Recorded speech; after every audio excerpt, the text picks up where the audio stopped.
Oh, all right. Hello, everybody. Hello, hello. It's so good to see you here on the Royal We Live. Happy Thursday night, I believe. Are we on Thursday night? Yes, we're on Thursday night. And the Royal We is live, and we're here to talk with you about narcissistic abuse during this pandemic time of being quarantined. And so this is the week where we're going to come together on a nightly basis to talk and to lift one another up and to encourage each other to stay safe, to stay sane, and to stay far away from toxic, abusive people during this time. I'm going to go ahead and say hi to some of the people who are signed in right now on the Royal We. Dusty Dawn, you're the very first one to say hi. How are you? Karina, how you doing? Tanya, how are you? Carla, it's good to see you. Artist Lover, it's good to see you. D, first to like, as always. D is the reigning champion when it comes to being the first person to like. And that's awesome. Tanya, Brian Torrance, it sounds good. Pamela Perry, aloha, everybody. I'm glad it sounds good. Last night we were having some technical issues, but it looks like it's worked itself out. No YouTube problems right now, which is so good. I'm so happy that you're here, and we got a lot to talk about tonight. As always, the telephone number is right up behind me. Hey, Jamie, how are you doing? Telephone number's right up behind me, and I hope to get some phone calls. We're going to chat about being safe during this time. We're going to chat about a lot of stuff in regards to dealing with toxic personality disorders, narcissism, psychopathy, whatever you want to call it, bipolar, whatever you want to call it. We're going to be talking about that, and I actually want to answer a question that I saw in the Facebook support group, the Royal We Facebook support group. I was just kind of hanging out in there, just looking at some of the questions. It's a great place to see what you all are talking about and what matters to you the most, right, during this time.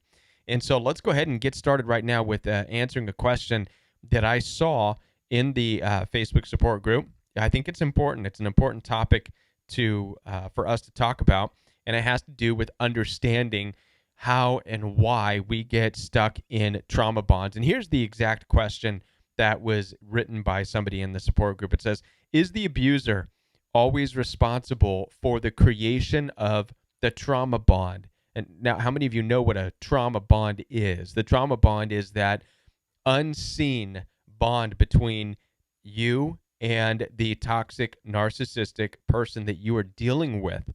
The trauma bond makes it difficult to leave. The trauma bond causes you to obsess. The trauma bond causes you to keep going back. The trauma bond is a bond between you and the individual that keeps you trying to figure everything out and fix and solve and resolve the issue with the narcissistic, toxic individual. This could be with family. It could be with your ex. It could be with somebody you're intimate with. It could be with friends, right? The bond is no longer, when you think of a bond with somebody, you want a healthy bond, right? And a bond can be equality. A bond could be laughter. A bond could be a strong, powerful connection of joy and peace and understanding. And that's what you want in a healthy relationship. However, with narcissists, the bond becomes toxic. It becomes a challenge. It becomes a competition. It becomes you trying to prove yourself. It becomes you trying to fight for a relationship that you should not be fighting for. And the question here is, are narcissists responsible for creating the trauma bond solely? Is the abuser always responsible for creating the trauma bond? And so my answer to this question, plain and simply, is no. The abusive person is not responsible for creating a trauma bond by themselves. Okay? What the abusive individual is responsible for, and this is important for all of us to understand, they're responsible for their own actions and their own behavior, and that's it. They're not responsible for anything that you feel. You follow me on that? And I know some of you might be saying, whoa, wait a minute, Kevin. They're responsible for the hurt that they caused me. They're responsible for leading me on. They're responsible. No. They're responsible only for their own behavior, okay? Where we get in trouble with abusive relationships is we fail to take responsibility for our part And now a lot of people say, wait a minute, I had no part. I wasn't calling them names. I didn't cuss them out. I wasn't mean. I had no part in it. Except for the fact that you showed up and you walked in and you kept trying to talk to them and you kept trying to change their mind. You kept trying to fight for a relationship. This is your part in it. This was my part in it, right? My part. I had to come to the realization as I kept going into a house full of in-laws and family members and siblings that did not care about me and did not want me there. No matter how many times they invited me over, their actions and attitudes towards me was nothing but negativity and animosity and hatred. And I failed to make the best decision for my life based on that, which was to stay away early on and not try to change them and not try to fight with them and not try to prove myself to be better than what they were saying about me, right? And this is what creates a trauma bond. So essentially, the trauma bond now is a bond where you are trying to prove yourself. The bond is you trying to make things right. The bond is no longer a healthy mutual relationship bond. It's a bond of who's right and who's wrong, and both parties are equally responsible. The narcissist is responsible because they're antagonizing, they're gaining supply, and they're responsible. This is how they want to live their life. This is how they choose to live their life. Our responsibility is entertaining it. Our responsibility is staying. Do you follow me on that? Do you follow me on that? So as soon as we can stop saying the narcissists and bipolar people and people with mental health issues, they're responsible for keeping me in a trauma bond. We need to stop saying that type of stuff and instead say,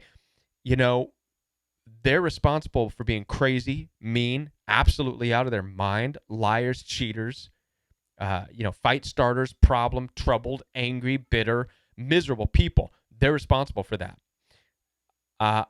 Me, personally, I'm responsible for every time I get near them because I don't have to. And that's the truth. You don't have to.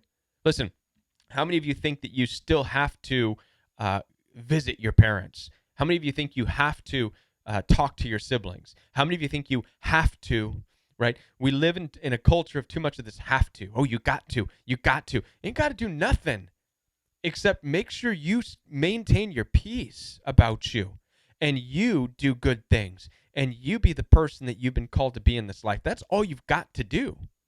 You accept responsibility for you and what's yours. Do not share in the responsibility of a toxic individual, and definitely stop sharing in the responsibility of a trauma bond. Listen, without two people, there is no trauma bond. Remember that. A trauma bond does not exist with a single person by themselves. The reason it's called a trauma bond is because there's two people involved. An abusive person and you. And at some point, you're going to have to realize and come to the conclusion that you are willfully and willingly being your part of the bond, right? As opposed to leaving. And so that's what I wanted to share. And I'll stop talking about that now, but I do want to take some phone calls. I'm hoping that somebody's going to call. And we had some great calls last night. And while you guys are, let me see first of all if there's any questions going on in the chat room, because you guys are always talking amongst each other and having some good conversations going on. Jane is binge watching. Jump from Dr. Ramani to the Royal We Live. I love Dr. Ramani. She's fantastic and very knowledgeable about this stuff. There's a lot of great YouTube channels, a lot of great insight out there as far as what's going on with narcissism and what's going on with abusive relationships. And one of the things is that, listen, abuse is not new. Narcissism is not new. And I know that a lot of us think that what we're doing is for some reason exposing narcissism, and we are. But more importantly than that, there's something deeper happening. It's a deeper awakening. What's really happening is we're waking up. And as a result of waking up, you and I and people we know and people we can help will no longer get involved with abusive relationships. We will see the abusive patterns so fast that we'll be on top of it. And a lot of us are very uncomfortable because of this awakening, right? How many of you, and I've heard this question before, a lot of you say, when will I go back to how I used to be, right? And we all tend to be this person who we were just walking around with rose-colored goggles on in La La Land, doing whatever we wanted to with whoever we wanted to. And there's an aspect of that you start to miss and you still want to hang on to. Because the truth is when you wake up, when you have this awakening from narcissistic abuse, you now have to make adjustments in your life. You have to start taking things more seriously. You have to take people and believe them when they let you know that they are bullies, they're mean, they're cruel. Take it seriously. They may not be lying, right? Or bluffing. That's who they want to be in this life. And if they have to prove it to you, they will. We need to start taking this seriously. And now we have to make adjustments in our life to stay away from these people, to not allow these people in our inner circle, right? And people, you might be saying, well, but I don't want to be weak and blah, blah, blah. It has nothing to do with weakness or strength. It has everything to do with how you choose to protect yourself in this life, right? Trust me, you're strong, right? Narcissists know you're strong. They do. This was a question that was asked, a couple nights ago. What do narcissists do when they know you're strong? Well, what they do is they play the victims, right? You start standing up for yourself.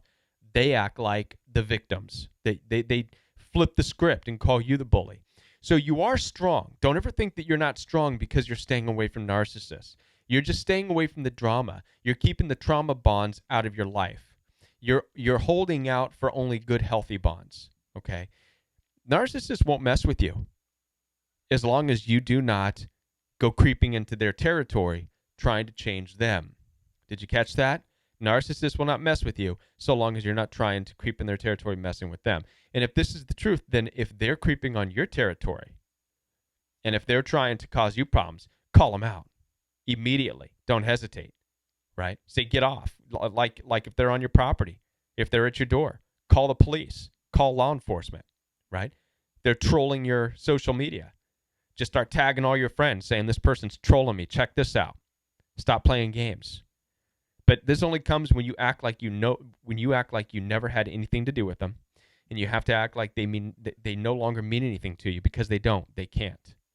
And it may sound harsh, but that's just how it is. You got to keep them at a distance once you know who they are because they're not going to change. All you can do at this point with narcissists you've dealt with in the past, whether it's family or friends, all you can do is keep their narcissism at bay, right? And you can do that. We'll go ahead and take this caller. Not sure exactly where you're calling from, but you're live on the Royal We. Hi, Kevin. This is Mookie from Israel. Hi, Mookie. How are you doing? I'm great. How are you? I'm good. I'm so glad you called. What's going on with you in Israel? Finally, I'm up at this hour.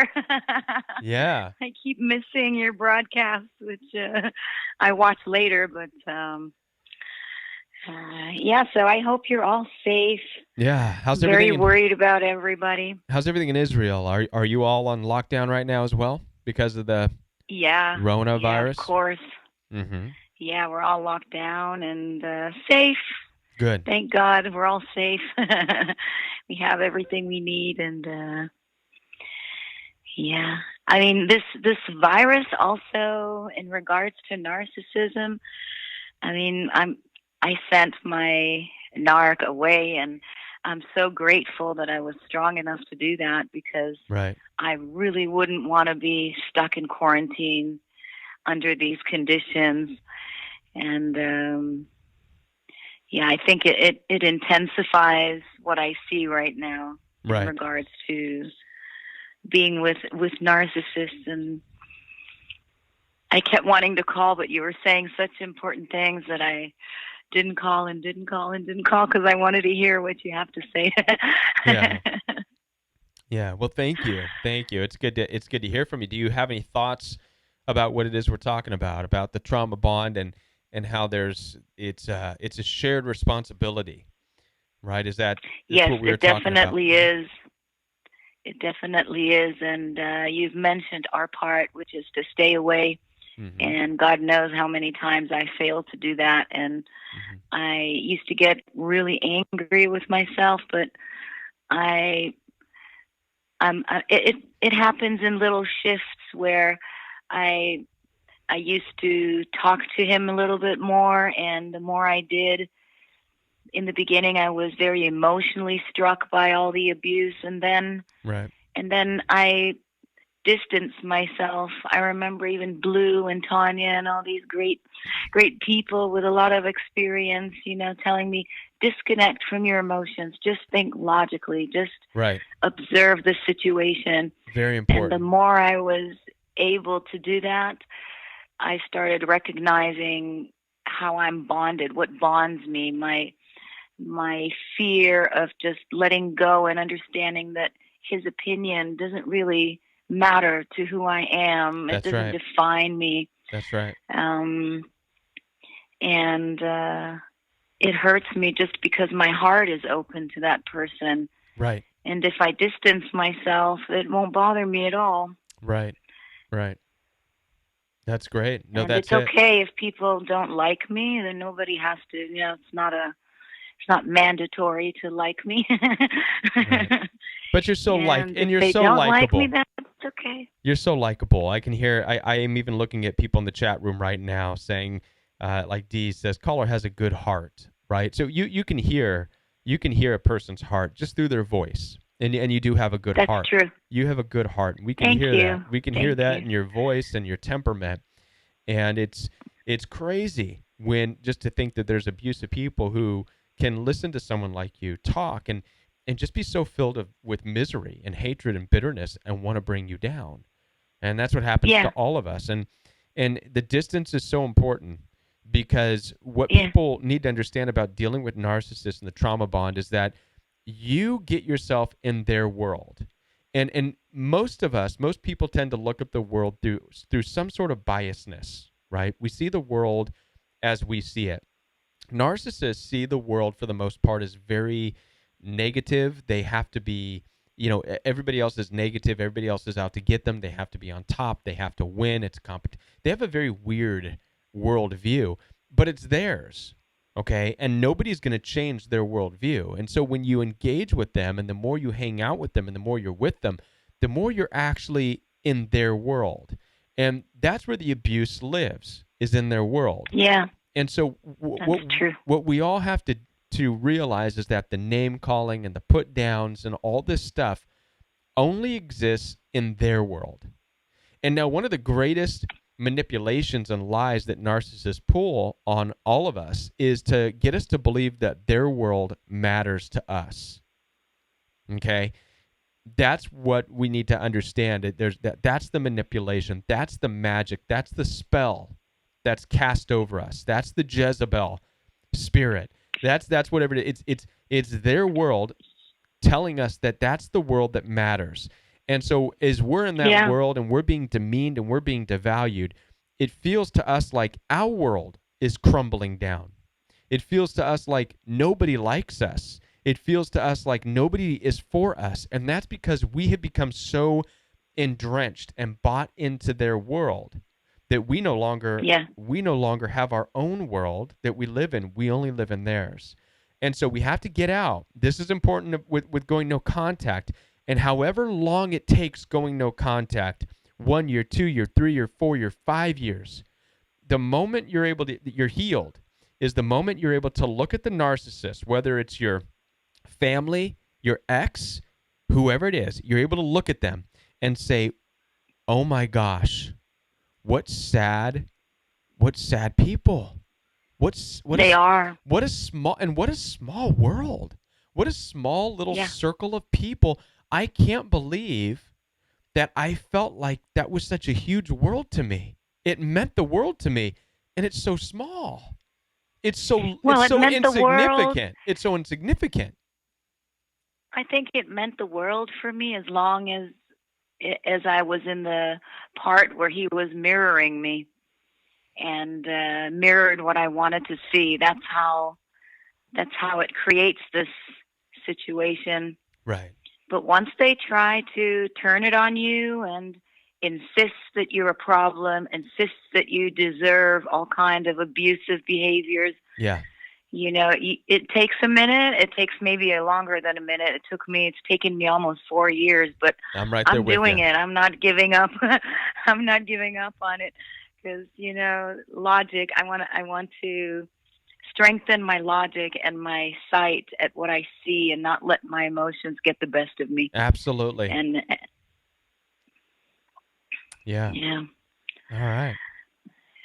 Well, thank you. Well, thank you. It was so cool to talk to you again. I'm Yeah. so happy to be awake and be here on the live chat. Thank you, Tanya. I got your comment. You're amazing. I love you. Yeah. Right on. All right. Well, thank you so much for calling Okay. and Keep stay. safe You and too. take care. All right. I bless you all with strong health. Right on. Bless you. Thank you. Goodbye. Bye bye. Bye. All right. That was an excellent topic. I really enjoyed that. And with that, the telephone line is back open, and you're welcome to call. We'll take a couple more phone calls tonight from whoever wants to chat and chime in on this topic. We're talking about, right now, we're talking about the mutual aspect of narcissistic abuse. Mutual aspect meaning the trauma bond, how it takes not only the abusive individual to create a trauma bond, but the part of the victim, right? What is the part of the victim? Part of the victim is being there, a part of that bond, right? It's at some point we have to stop blaming, saying, well, only narcissists create trauma bonds, like it's some kind of, again, we keep giving them more power in life than they deserve. All narcissists are broken people with the attitudes of 5, 6, 7-year-olds. How in the world, but in adult bodies, is there something mystical about that? Possibly. Very dark, very sinister, very evil. Can it cast kind of a spell on you? Absolutely. There's a charmingness of the youthfulness. There's a spell that's cast that because of that youthfulness, the mirroring. However, right, we have to wake up to understand that even if we're under that spell, it's up to us to wake up and to get away from it, to take control over our own minds, our own emotions, and back the heck up out of there and go, whoa, whoa, whoa, whoa, whoa, whoa, whoa, whoa. I'm not here to play with 5-year-olds, man. Right? We got a telephone call from, looks like Bourne, Texas. Bourne, Texas, you are live on the Royal We. How are you? Hi, Kevin. I'm doing well. I'm so glad I was able to call in. Yeah, it's good to hear from you. How are you? What's going on? Well, I just wanted to call in and comment about how difficult it is when it's family and having to walk away from people that you have loved all your life. And I'll be 50 very soon, and I've spent my whole life trying to be loved by my parents and a sibling, an extended family, only to find out that, I can't make the cut. I'm not good enough. I'm not, Right. They just won't accept me as I am. Right. And I've really struggled terribly with that. Yeah. Here's one thing that helps me to understand this, okay? These types of families don't operate off of a love, so to speak. It's not a love. None of them love each other for who they are. That doesn't exist in a narcissistic hierarchy family structure. What it is you have a family of people who serve each other and have created a hierarchy of servitude that meets different levels of supply. So basically, you have golden children or whatever who make the narcissistic parents look good, okay? And in a way, that's a mutually beneficial relationship. And then you typically have the scapegoats who aren't aggressively drawing attention to themselves in a good way or good attention to the family. And so they kind of get dismissed as being a problem, and they become the black sheep, right? And Right. but I think the thing is we tend to say, well, they love each other. Why can't they love me? Why does my other siblings get love and I don't? And as soon as we realize, because I struggle with this too, and I had to realize, first of all, it has nothing to do with love. They don't even love, the narcissistic parents don't even love the other siblings in the same way as I'm thinking, right? I'm thinking, why can't they? Because that love, if they can't love you for who you are, that means that love is absent from their lives. They don't know how to give that. So what you're witnessing, or what you think you're seeing as love being exchanged from your parents to your other siblings, is not love at all. It's not the love that you're looking for. What you see is just what we talked about. It's the levels of servitude, and that's all it is. It's the hierarchy that was created. That's all it is. It has nothing to do with love. I hope that makes sense. That does make a lot of sense. It's just so tragic, and my sibling is not even aware. I don't think. I don't think she has any idea that it's really about her image and how she can make her parents look good. That's it. And what she does for them, how they can, I guess, brag about what her and her husband do, and Right. the rest of us kids. My dad had children from 2 previous marriages and another relationship, Right. and he has basically just washed his hands of the rest of us, and it's like we never even, I mean, he acknowledges us and he tries to pretend that he cares, but then, there'll be times where he's so cruel and so heartless with his comments and the things he says. And Right. you, and Right. as a child, you just don't measure up, and you never will. Right. And like I said, I'm 50 years old, and my dad's in his 70s, and I realize I will never ever have his love, never. Right. It's just not there. It's not.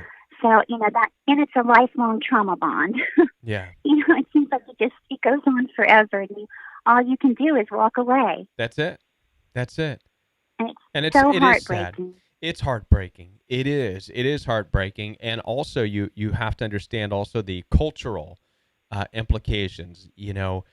I've talked about Yes. this on the channel before. One of the most heartbreaking parts of it is that you feel, especially as you're 50, you feel like you should, or you're supposed to have some kind of a relationship with your parents and with your dad and with your mom, and it's supposed to look good. And this is very cultural, but it's not reality. Yeah. It's not truth. It's not how it has to be. Historically, it's not how it was. There's many. I typically look at the Bible for issues like this because not necessarily because I try to push faith on anybody, but because of the historical reference, because of the ancient ideas that were written that predate us, and these ancient ideas suggest that children at some point are supposed to leave the mother and father. And in those ancient days, they didn't have cell phones. They didn't have any phones. They didn't have social media. So when they left their parents, they wouldn't have any contact or speak to them for years. Period. Mm-hmm. Period. Wow. You know what I mean? And so, but because of culture, because of the way America, whatever, it created this whole tribalism thing. Families became tribes, and it just messed everything up. It really did. Families stayed real close, and you know what I mean, lived on top of each other, and the dad and mom were in their children's business and in their spouse's business, Yeah. and it just gets Yes. crazy. That is my family. They're always in everyone else's business, and they even tried to destroy my marriage. They didn't like who I married, and I know you had an experience with that too, a similar Yep. situation where they were all up in your business and in your face. That was my experience. That was my experience. My in-laws did not like me. Once I And showed I'm an independent individual. I'm not a Democrat. You know what I mean? I'm not yeah, liberal. I know. I'm conservative. I believe in the Bible. I believe in God. And oh my gosh, man! It's like the gates of hell. The gates of hell opened up, and I became Yes. enemy number one. And I went, whoa. And what's interesting is that I even heard that is I was being called names and belittled and demeaned, and I'm like, hey, this is crazy. Let's not. One of the comments that was made to me was, hey, you married into this family. And it's almost this conditioning where they're trying to get you, they're drilling it into you. We own you. You can't leave. You married into our family. You married our sister. It's not your wife, it's our half sister. It belongs to us. It's part of us. It took me a long time, but to get far enough away to go, oh, whoa, whoa, I didn't marry into nobody else's family. Are they crazy? I married to become my own. I married to become a family. And that's what God has given me the ability to do. God has blessed that. And it's this understanding that has allowed, I believe, God to bless my family now. I'm not a part of their family. I'm this family. Does that make sense to you? But you have your own family. You created your own exactly. family with your wife and your children. That's it. That's how it's supposed to be. And some people, especially in this culture where everybody has to be on top of each other and everybody has to still talk to one another, they don't get that. They still view it as no. It's related to it's this bloodline. It's our bloodline, and that's all that matters. No, that's not biblical. I agree. And I think one more thing I'd like to add is I think as a scapegoat, a lot. I'm divorced. I don't have children, and so it's very lonely. And I think we feel like we're kind of just a big loser. And I think society, as terrible as this is to say, but I believe society kind of looks at us that way. It feels because, like you said, it's so tribal. Right. You know, if you don't have family, they just think you're an oddball. That's fine. It's very difficult until you get your own family. Until you have your own family. Yeah. And then if they want to, but like I said, it takes a long time. But once you build your family, are you married currently? No, I'm not. I'm in a relationship, but I'm in a relationship with another narcissist, Kevin. So, it's because that's all I've ever known. And I love him, and it's so hard to leave. But I know that I'm trauma bonded. So it's just one of those things. Yeah, and he wants to get married, but I mean he'll be great, and then it's like someone just flips a switch and he'll call me a bunch of nasty names and go off. Oh no! Get out of there! Don't because that's not love, hun. And you deserve so much better than that. And listen, and don't fall into the trap of believing that he's something special. You know what I mean? Because for any reason, he's a guy. And, you deserve, there's so many out there, so many men right now who are also lonely, who are nice, who are good, who are caring, who are loving. One of the things you got to break, again, is when you're in that small world, that's all you see. You're in their world. And it feels like that's the entire world. It's not. You've got to break away. You got to break away to say, wow, what a small world that person had. And in that world, there's hostility, negativity, name-calling, and cussing. And you have to make the decision, I don't want my world enmeshed with that world, because it'll never go away. That's who they are. I know. It will be worse after we get married, I'm sure. Oh, much worse. This way. Much worse. Yeah. Much worse. As a matter of fact, the more you stay involved in this type of relationship, the more enabling it becomes. It's almost like giving a narcissist permission. It's rewarding them. Yeah, so as you invite him over, as you make him dinner, as you give him your sweet kisses, you're basically saying, I'm rewarding you for calling me names. Thank you. Let me kiss all over you. Please do it some more. Yeah. Right. Yeah, I know. You're right. We got to stop that. Thank you so much. All righty. I appreciate that. Thank you so much for taking my call, Kevin. You're welcome. Thank you. You have a good night. Bye-bye. Bye. All right. That was a good call as well. And it's very unfortunate that people are, still get trauma bonded and forget. It's easy to lose yourself. You get involved with somebody and get caught up in it. And once again, the worlds get enmeshed, and you start to, because of the love bombing, you start to accept that as your world. And then they start to condition you, right? They start to beat you down and with words and demeaning, devaluing things to put you in your place in the relationship. And you don't want to be in that place in a relationship where somebody is on top of you. I mean, is that how you want to live the rest of your life, with someone on top of you like that? Heck no. You want to hold out, wait for somebody who's going to be have enough empathy to be equal, right? To show you equalness. All right. Now, let's see. Any questions going on here in the chat room? I'd love to see what's going on. At Judai Winchester, D says, I'm on fire tonight. D's on fire, everybody. On fire. Any questions? Any questions going on tonight? So happy that you are all here. Tonight, we are making sure that everybody's staying safe, everybody's staying out of their toxic, abusive relationships, telephone number is up. You're welcome to contact me right now.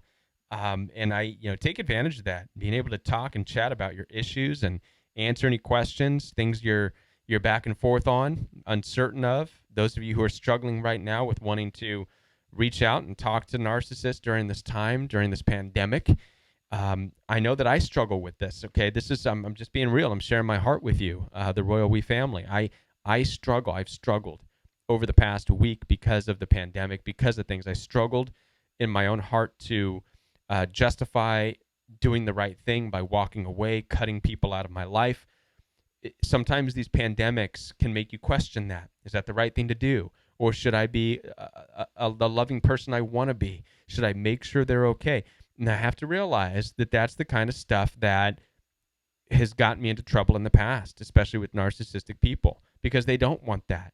They don't want your help, And in the cases that I've experienced, it becomes very offensive to them, right? And that's the stuff that led to me being called, judgmental and thinking I'm better, which I don't. It's just that's my heart. I love to talk with people.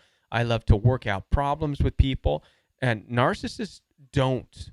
Typical narcissistically abusive people only look they don't look at the world in terms of being able to work out differences and solve relationship problems. They only look at the world as somebody is on top and somebody's on the bottom. Period. End. There's no working towards the common ground.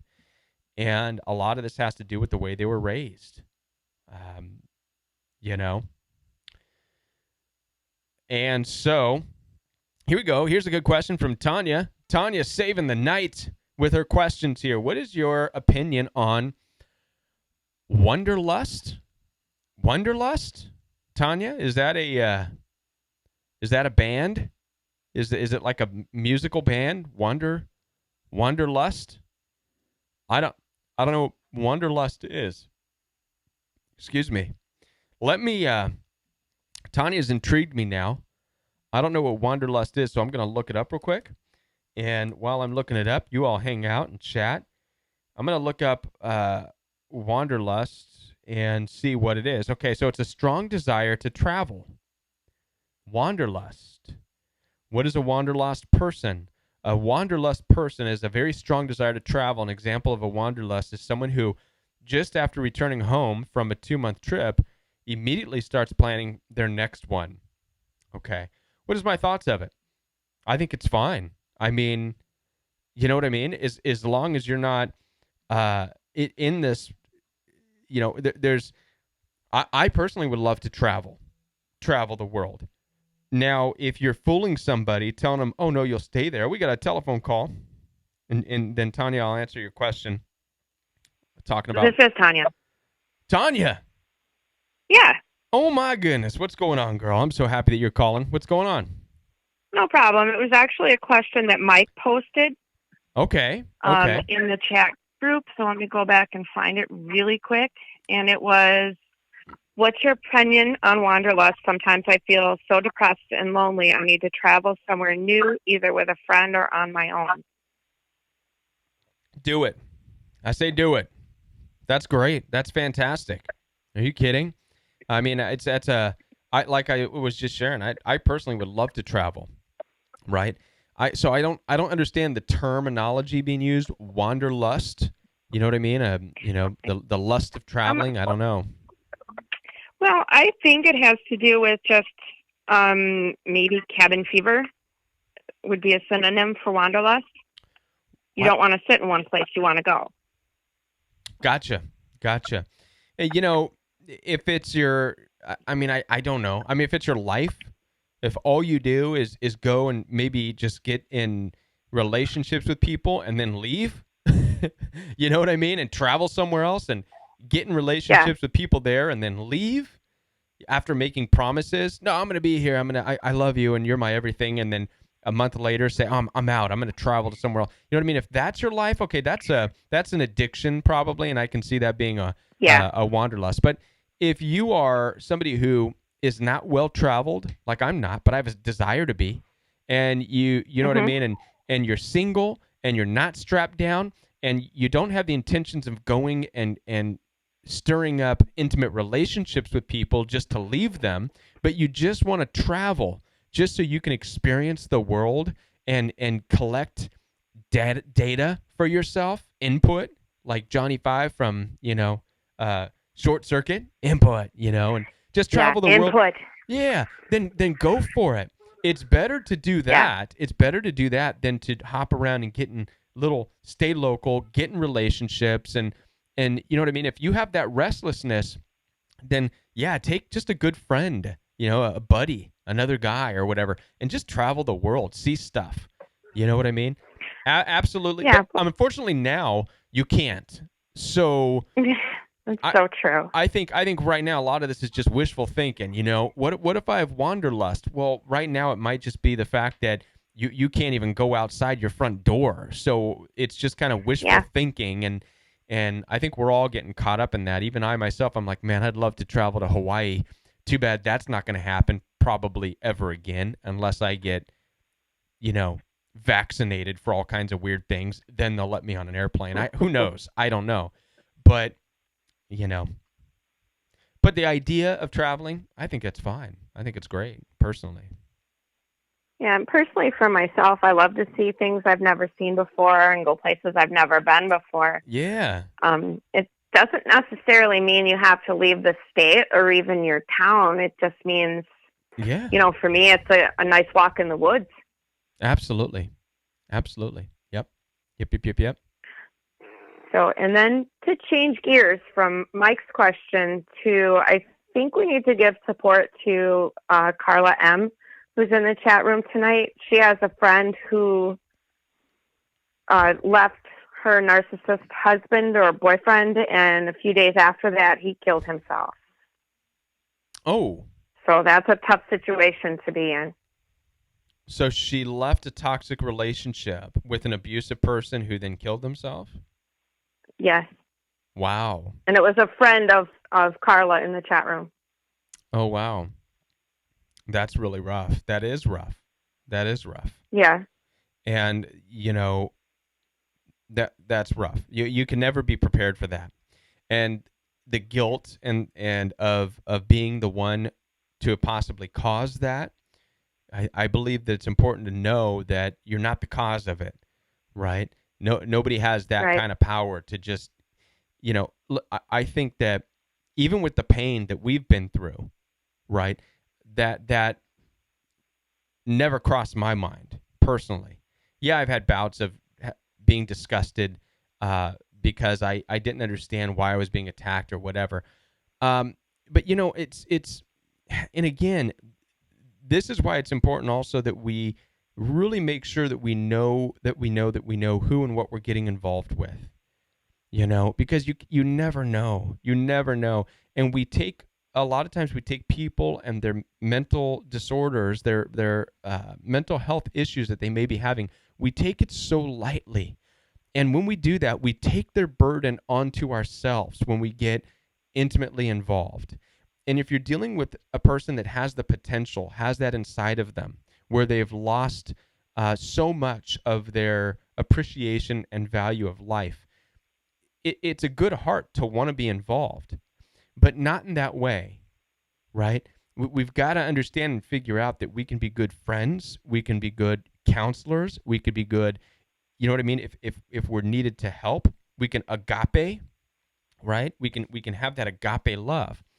But we've got to stop switching that and turning it into intimate relationships, sexual relationships, and giving into these types of people with these mental health issues that we really don't know what's going on at the depths of them, because then it does heap the burden of whatever they're going through on us. We share in that.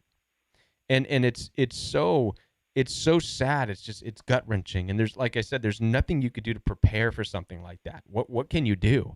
You know what I mean? Except to, you know what I mean? And so this is something that she should probably get a lot of counseling herself for, right? And the counseling should include not only dealing with the pain and the burden that she's probably carrying, but the counseling should also help her to understand why she is getting allowing herself to get involved with these types of people, these types of relationships, right? Where there's trouble, deep-rooted trouble, because that's, there's something there as well. And it makes a lot of sense, what you're saying. I dealt with it in giving people counsel for other people who are partners of people who have killed themselves. So it's a really tough situation to be in. Mm-hmm. Especially,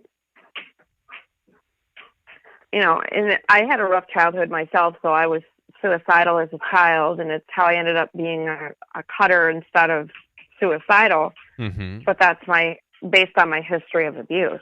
Mm-hmm. So. Mm-hmm. Mm-hmm. Mm-hmm. But I'm still here. That's right. Yes, you are. Thank God you are, and you're a huge part of this support group, and that's huge. That's huge.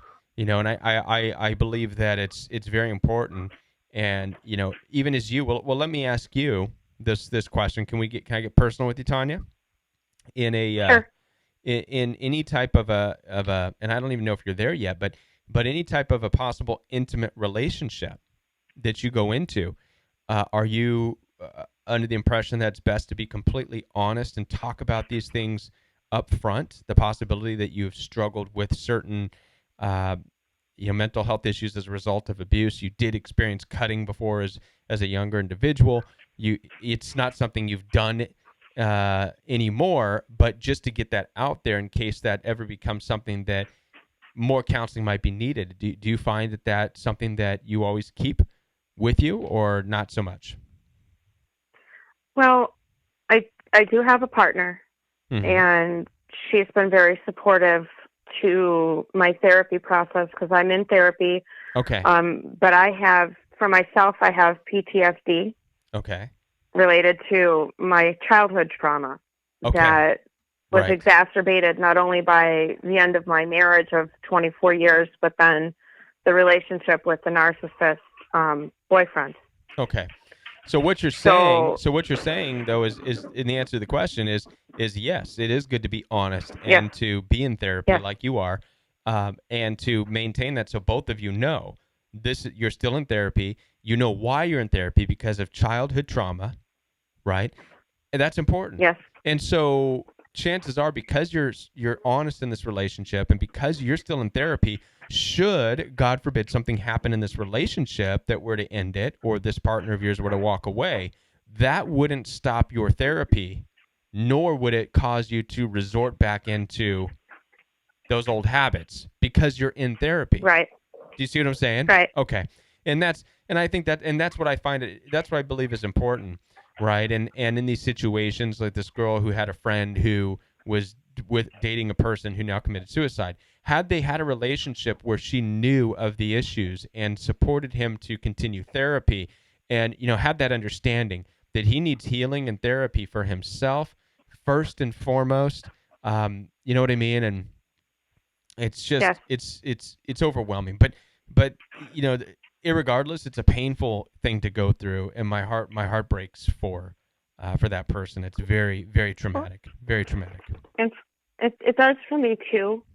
And just so that people understand from my end of things, there are two types of suicide. The one where the person is messed up, where they have deep-seated underlying issues that it's part of their way out. And the other kind is and it's rare, but it does happen, where there's no signs, there's no outward indications at all. They seem on the face very normal, adjusted people.